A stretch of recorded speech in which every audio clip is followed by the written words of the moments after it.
Hello students. तो last class में हम लोग ज्योमेट्रिक प्रोग्रेशन पढ़ रहे थे और हम लोगों ने properties of geometric progression last part में पढ़ लिया था और मैंने आप लोगों को लास्ट क्लास में होमवर्क दिया था NCERT एक्सरसाइज 9.3। तो हम लोग बेसिकली 4 लेक्चर्स लेंगे डिस्कशन में, क्योंकि आपके नंबर ऑफ क्वेश्चन ज़्यादा हैं। हम लोग आराम से 1 बाय 1 क्वेश्चन डिस्कस करते हुए चलेंगे। तो चलिए फिर देखिए, आपका फर्स्ट क्वेश्चन दे रखा है 9.3 एक्सरसाइज में NCERT। फर्स्ट क्वेश्चन आपको क्या दे रखा है, find the 20th and nth term of the GP this. मेरे हिसाब से किसी को प्रॉब्लम नहीं हुई होगी। अगर आपको nth टर्म निकालना होता है जीपी का फार्मूला क्या होता है nth टर्म का, a r की पावर n-1। ये होता है आपका क्या, जनरल फार्मूला बोलिए या फिर आप nth टर्म का फार्मूला बोलिए। a आपका कितना है 5/2, r कितना होगा, r बोल दीजिए। r हम लोग कैसे निकालते हैं, ये आपका जीपी है, आप a2/a1 कर लीजिए या फिर a3/a2 कर लीजिए। जब आप उसको डिवाइड करेंगे 5/4 डिवाइडेड बाई 5/2 करेंगे तो आपको कितना मिलेगा 1/2। तो आपको a पता है और r पता है, इसमें आप पुट कर देंगे, आपको क्या मिल जाएगा, जनरल टर्म मिल जाएगा। चलिए पुट कर देते हैं, a r की पावर n-1, ये आपका क्या हो जाएगा, जनरल टर्म हो जाएगा, nth टर्म हो जाएगा। और आपसे क्या पूछा हुआ है 20th टर्म। 20th टर्म के लिए आप क्या करेंगे, a20 के लिए n = 20 पुट कर देंगे। a20 आप क्या करेंगे, पुट n = 20। आप nth टर्म में 20 पुट कर दीजिए, कितना हो जाएगा 5/2 हाफ की पावर 20-1 कितना हो जाएगा 19। ये है आपका first question, find the 20th and nth term of the GP, जो कि बिल्कुल सिंपल क्वेश्चन था, बिल्कुल फॉर्मूले का क्वेश्चन था, कोई डिफिकल्टीज नहीं है। जिनको समझ में आ गया अच्छी बात है, जिनको नहीं समझ में आया, जो नोट करना चाहते हैं स्क्रीन पॉज करके आप लोग लिखिए। बाकी अब हम लोग नेक्स्ट क्वेश्चन डिस्कस करते हैं। तो अब हम लोग डिस्कस करते हैं क्वेश्चन नंबर 2। क्वेश्चन नंबर 2 में आपको क्या दे रखा है, बिल्कुल सिंपल क्वेश्चन है। जो क्वेश्चन में आपको गिवन कंडीशन है आप लोग पहले उसको लिखते चलिए, अपने आप लोग क्वेश्चन लगा लेंगे। देखिए क्वेश्चन नंबर 2 में आपसे क्या बोला है, find the 12th term of GP. क्या फाइंड करना है, 12th term whose 8th term is 192 and the common ratio is 2। सबसे पहले हम लोग क्या करेंगे, गिवन कंडीशन लिखेंगे। गिवन आप लोगों को क्या है, 8th टर्म आपको दे रखा है, मींस a8 आपको कितना दे रखा है 192 और कॉमन रेशियो कितना दे रखा है 2, मींस r आपको कितना दे रखा है 2। और आपको फाइंड क्या करना है 12th टर्म, a12 आपको फाइंड करना है। तो a8 आपका क्या होता है, अब आप लोग इसको लिख लीजिए, a r की पावर n-1, तो फिर a r की पावर n-1 जब आप 8-1 करेंगे कितना हो जाएगा 7। a r की पावर 7 आप लोगों को कितना दे रखा है 192। और आप यहां से देखिए आपको r की वैल्यू पता है कितना 2, तो a 2 की पावर 7 अपॉन 192 तो a इज इक्वल टू कितना हो जाएगा 192 अपॉन 2 की पावर 7। 2 की पावर 7 आपका कितना हो जाएगा 2 4 8, उसके बाद आप लोग ये चलता है ना 2 4 8, 2 का तो एटलीस्ट आप लोगों को लर्न होना ही चाहिए। 2 का पावर 2, 2 का पावर 3, 2 का पावर 4, 2 का पावर 5, 2 का पावर 6, 2 का पावर 7 कितना है 128। तो a कितना आ जाएगा आपका 192 अपॉन 128। अभी ये आपका 2 से रिड्यूस होगा, चलिए इसको हम लोग रिड्यूस कर लेते हैं। 96 जाएगा ऊपर और नीचे कितना आएगा 64। अभी और जाएगा ये आपका, चलिए इसको इस बार हम लोग किससे ले जाते हैं 8 से ले जाते हैं। 4 से जाएगा अभी, 4 3 जा 12, 4 2 जा 8। तो a आपका कितना आ गया 3/2 और r आपके पास कितना है 2। अब a12 आपका क्या होगा, a r की power n-1, a12 is equal to a r की पावर n-1, तो 12-1 कितना हो जाएगा 11। a पता है r पता है, अब आप लोग वैल्यू रख देंगे, आपको क्या मिल जाएगा a12 मिल जाएगा। ये था आपका क्वेश्चन नंबर 2। जो लोग सॉल्व कर लिए हैं आगे बढ़ें, जो लोग नहीं सॉल्व कर पाए हैं आप लोग स्क्रीन पॉज करके इसको आप लोग लिख लीजिए। बाकी अब हम लोग नेक्स्ट क्वेश्चन डिस्कस करते हैं। मैं फिर से कह रहा हूं, आप लोगों को जो भी डाउट हो, जैसा भी डाउट हो, आप लोग कमेंट बॉक्स में पूछिए जरूर। जब तक आप डाउट्स नहीं पूछेंगे तब तक आपको कॉन्सेप्ट से क्लियरिटी नहीं होगी। या फिर आप कमेंट बॉक्स में नहीं पूछ पा रहे हैं तो आप लोग चैनल के अबाउट सेक्शन में जाएंगे, वहां पे आप लोगों को ईमेल आईडी दी हुई है, आप लोग मेल भी कर सकते हैं। चलिए बाकी आप लोग इसको लिखिए, हम लोग नेक्स्ट क्वेश्चन की तरफ चलते हैं। तो नेक्स्ट क्वेश्चन अपना क्वेश्चन नंबर 3। अब हम लोग क्वेश्चन नंबर 3 डिस्कस करते हैं। क्वेश्चन नंबर 3 भी आपका बहुत ही सिंपल क्वेश्चन है, कई लोग तो पढ़ के ही छोड़ दिए होंगे, PQS पता नहीं क्या दे रखा है, ये तो अपने से नहीं होगा। आप लोग क्वेश्चन को ट्राई कीजिए, अटेम्प्ट कीजिए। मैं बार बार बोलता हूँ, जो गिवन कंडीशन है आप लोग उसको लिखिए और जो निकालना है आप लोग उसको लिखिए, अपने आप कर ले जाएंगे। चलिए देखिए क्वेश्चन नंबर 3 में आपको क्या दे रखा है, the 5th, 8th and 11th term of a GP are P Q and S respectively so that Q square is equal to P S. Means आपको 5th टर्म कितना दे रखा है P, 8th टर्म कितना दे रखा है Q, 11th टर्म कितना दे रखा है S। बस आप लोग यही लिख लीजिए बस। 5th टर्म आप कैसे लिखेंगे, किसी भी जीपी का 5th टर्म क्या होगा, जनरल टर्म आपका क्या होता है ए आर की पावर n-1, तो 5th टर्म के लिए n कितना होगा 5 होगा, तो ए आर की पावर 4 आपको कितना दे रखा है, 5th टर्म ये होगा, कितना दे रखा है P, ए आर की पावर आपको 4 कितना हो गया। उसके बाद 8th टर्म आपको दे रखा है, 8th टर्म आप लोग कैसे लिखेंगे, मेरे हिसाब से अब ये सबको क्लियर है, ए आर की पावर 7 ये आपको कितना दे रखा है Q। उसके बाद 11th टर्म आप लोग कैसे लिखेंगे किसी भी जीपी का, 11th टर्म ए आर की पावर 10, मेरे हिसाब से ये सबको क्लियर है, ए आर की पावर 10 ये आपको कितना दे रखा है एस दे रखा है। तो चलिए फिर हम लोग पहले क्यू स्क्वायर निकाल लेते हैं, फिर पी और एस अलग से निकाल लेते हैं।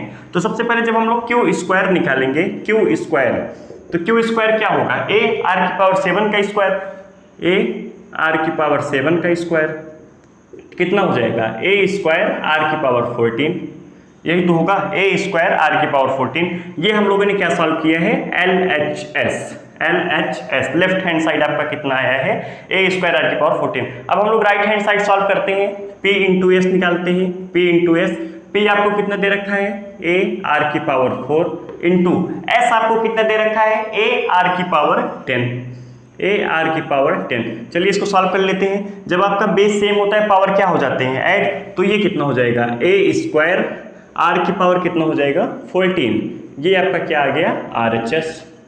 चलिए चेक कर लेते हैं, क्यू स्क्वायर आपका कितना आया है, ए स्क्वायर आर की पावर 14, P इंटू एस कितना आया है, ए स्क्वायर आर की पावर 14, दोनों सेम है क्या, दोनों सेम है क्या, LHS RHS सेम है क्या, क्या हम लोग यहाँ से बोल सकते हैं, hence P square is equal to QS, hence P square is equal to QS। यही आप लोगों को प्रूफ करना था। मैंने क्या किया, जो जो गिवन कंडीशन था वही लिखते गया, Q square is equal to PS तो करना था, क्यू स्क्वायर मैंने निकाल लिया, ए स्क्वायर आर की पावर 14 आया, PS निकाल लिया, ए स्क्वायर आर की पावर 14 आ गया, LHS is equal to RHS, hence P square is equal to QS। बहुत ही सिंपल क्वेश्चन था, कोई डिफिकल्टीज नहीं था। जिन्होंने सॉल्व कर लिया है वो आगे बढ़े, बाकी जिन्होंने नहीं सॉल्व कर पाया था वो स्क्रीन पॉज करके नोट करिए। बाकी हम लोग नेक्स्ट क्वेश्चन की तरफ चलते हैं। क्वेश्चन नंबर 4 जो आपका दे रखा है वो हम लोगों ने क्लास नोट्स में कर रखा है, इसलिए हम लोग दोबारा यहाँ पे डिस्कस नहीं करेंगे। क्लास नोट्स मतलब जब मैं आप लोगों को ज्योमेट्रिक प्रोग्रेशन पढ़ा रहा था जनरल टर्म्स, तो वहाँ पे मैंने क्वेश्चन कराया हुआ था। बाकी हम लोग उसके आगे 5th क्वेश्चन पे चलते हैं। क्वेश्चन नंबर 5 में बेसिकली आपको 3 पार्ट्स दे रखे हैं, आपके सभी पार्ट्स एक ही जैसे हैं। मैं आप लोगों को एक पार्ट 2 पार्ट्स एक्सप्लेन कर दे रहा हूं, बाकी तीसरा आप लोग करिएगा। आप लोगों से क्या बोला है, which term of the sequence this is 128। ये सीक्वेंस आपका कैसा है, आप लोग ध्यान से देखेंगे तो ज्योमेट्रिक प्रोग्रेशन है। 2√2 जब आप 2 से डिवाइड करेंगे कितना मिलेगा, √2 मिलेगा। जब 4 को आप 2√2 से डिवाइड करेंगे तो कितना मिलेगा, √2 मिलेगा। मीन्स कॉमन रेशियो इसका कितना है, √2। ये आपका क्या है, ज्योमेट्रिक प्रोग्रेशन है। कौन सा टर्म आपका 128 होगा, हम लोग मान लेते हैं लेट nth टर्म भी 128, let nth term will be 128। तो nth टर्म क्या होता है आपका, a r की पावर n-1, nth टर्म आपका ये तो होता है जनरल टर्म, a r की पावर n-1 हम लोगों ने कितना मान लिया 128 है। a कितना है 2, r√2 था, a कितना है 2, तो a इज इक्वल टू हम लोग क्या करेंगे 2, r कितना है आपका √2 का power n-1 is equal to 128। √2 क्या होता है, 2 का पावर 1/2 होता है बेसिकली। ये आपका क्या लिखा हुआ है, √2 का स्क्वायर, ये इंटू क्या होता है, √2 का स्क्वायर होता है। √2 का स्क्वायर करके आप पावर ऐड कर लेंगे, कितना मिल जाएगा, √2 की पावर n+1, √2 को power n+1 is equal to 128 को आप लोग क्या लिखेंगे, 128 को बोलिए, 2 का पावर कितना होगा 7 ना, ये देखिए 2, 4, 8, 16, 32, 64, 128, 2 का पावर 7 हो जाएगा। इसको क्या लिखेंगे आप लोग, 2 की power n+1/2 is equal to 2 का पावर 7।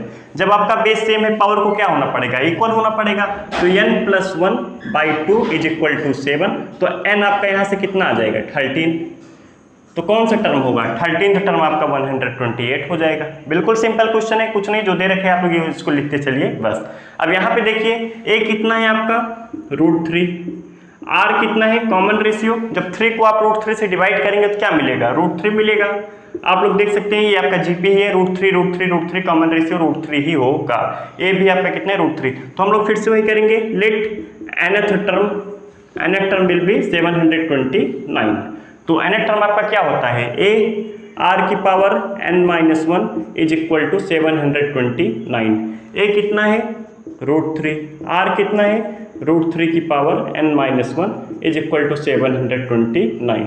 जब आपका बेस सेम होता है पावर क्या हो जाते हैं, ऐड हो जाते हैं। तो ये कितना हो जाएगा, √3 की power n is equal to, ये कितना हो जाएगा आपका, इसको क्या लिख सकते हैं 3 की पावर 6। 729 आपका क्या होगा 3 की पावर 6, इसको क्या लिखेंगे 3 की power n/2 is equal to 3 की पावर 6। √3 क्या है, 3 की पावर 1/2 है ना, 1/2 इंटू n कितना हो जाएगा n/2। जब बेस सेम है पावर को क्या होना पड़ेगा, equal, n/2 is equal to 6, तो n आपका कितना आ जाएगा 12। ऐसे ही आपका सी पार्ट भी है, कोई डिफिकल्टीज नहीं, कोई रॉकेट साइंस नहीं है। nth टर्म आप मान लीजिएगा, उसके बाद a r की पावर n-1 इक्वेट कर दीजिएगा। a आपका फर्स्ट टर्म होता है, r आप लोग निकाल लीजिएगा डिवाइड करके, वैल्यू रख के आप लोग इक्वेशन सॉल्व कर लीजिएगा, वही आपका आंसर हो जाएगा। तो n इज इक्वल टू 13 और n is equal to 12 C part आप लोग करिएगा। जिनको फिर भी डाउट होगा सी पार्ट नहीं हो पाएगा, आप लोग कमेंट बॉक्स में पूछिएगा, मैं एक्सप्लेन कर दूंगा। चलिए बाकी आप लोग इसको स्क्रीन पॉज करके लिखिए। अब हम लोग नेक्स्ट क्वेश्चन की तरफ चलते हैं।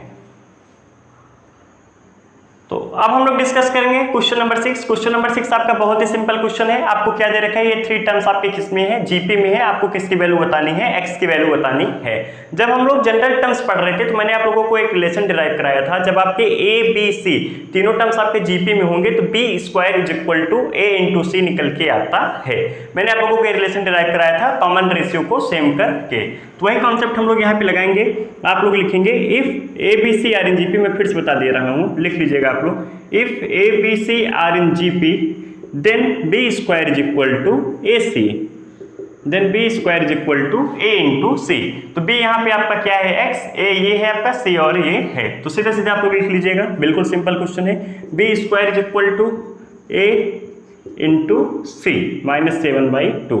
जब आप लोग इसको सॉल्व करेंगे तो एक्स स्क्वायर कितना निकल के आ रहा है 1।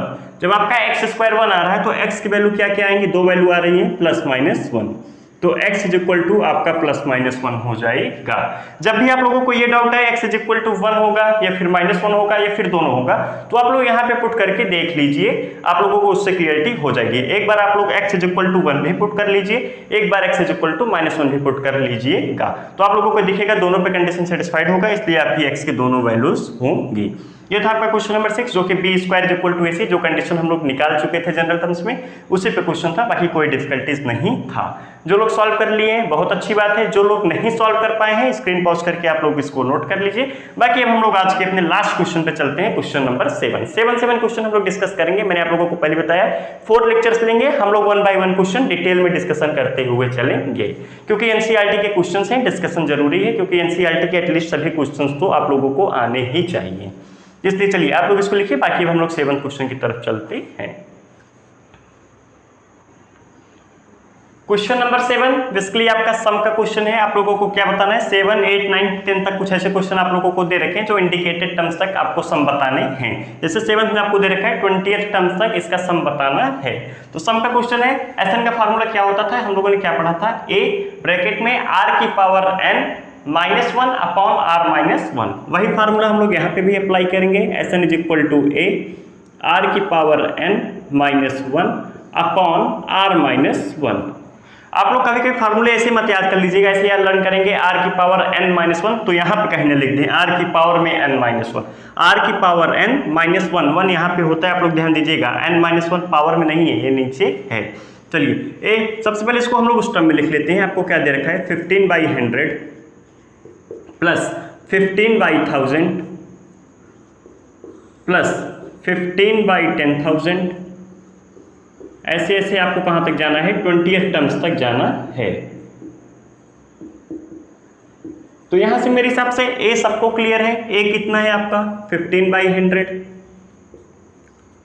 आर कितना है R सबको दिख रहा होगा मेरे हिसाब से 1/10 है। और जो नहीं निकाल पा रहे हो, अब भी R में कंफ्यूजन हो रही हो, डायरेक्ट न लिख पा रहे हो, तो आप लोग सेकंड टर्म को फर्स्ट टर्म से डिवाइड कर दीजिए, आप लोगों को R मिल जाएगा। या फिर थर्ड टर्म को सेकंड टर्म से, या फिर आप किसी भी टर्म्स को उसके जस्ट पहले वाले टर्म से डिवाइड कर दीजिए, आपको R मिल जाएगा। R यहाँ पे आपका कितना है 1/10।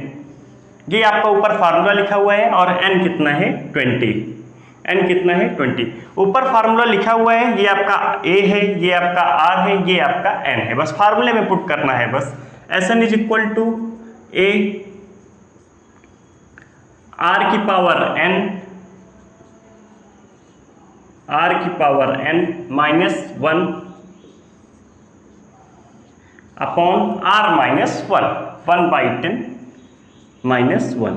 अब आप लोगों को जिस भी फॉर्म में आंसर दे रखा हो उस फॉर्म में आप लोग अरेंज कर लीजिए। आपको जिस भी फॉर्म में आंसर दे रखा हो उस फॉर्म में आप अरेंज कर लीजिए। अगर आपका नीचे डिनोमिनेटर माइनस नहीं आ रहा है, पॉजिटिव आ रहा है, तो आप माइनस नीचे से कॉमन ले लीजिए, ऊपर से भी कॉमन ले लीजिए। ये आपका क्या हो जाएगा 1 - 1/10 की पावर n। नीचे आप लोगों का कितना हो जाएगा 9/10 हो जाएगा। 1 - 1/10 कितना हो जाएगा 9/10 हो जाएगा। ऊपर और रिड्यूस कर लीजिए। बाकी आपको जिस भी फॉर्म में आंसर दे रखा हो आप लोग सिंप्लीफाई कर सकते हैं। ये था आपका क्वेश्चन नंबर 7। इसमें आपके कुछ और क्वेश्चन है 8, 9, 10। क्वेश्चन नंबर 8 शायद हम लोगों ने नोट्स में कर रखा है। अगर हम लोगों ने नोट्स में कर रखा होगा तो फिर वहां से नेक्स्ट क्लास में नहीं स्टार्ट करेंगे, उसके आगे से स्टार्ट करेंगे, क्योंकि मैंने आप लोगों को एक बार वो क्वेश्चन करा दिया है, फिर से कराऊंगा तो टाइम वेस्ट करने का कोई मतलब नहीं है। हाँ, जिनको डाउट होगा आप लोग कमेंट बॉक्स में पूछ सकते हैं। बाकी आज हम लोग लेक्चर्स को यहीं तक रखते हैं, क्वेश्चन नंबर 7 तक ही रखते हैं। 7 क्वेश्चन हम लोग हर लेक्चर्स में डिस्कस करेंगे। 4 लेक्चर्स में अपना आसानी से डिस्कशन कंप्लीट हो जाएगा।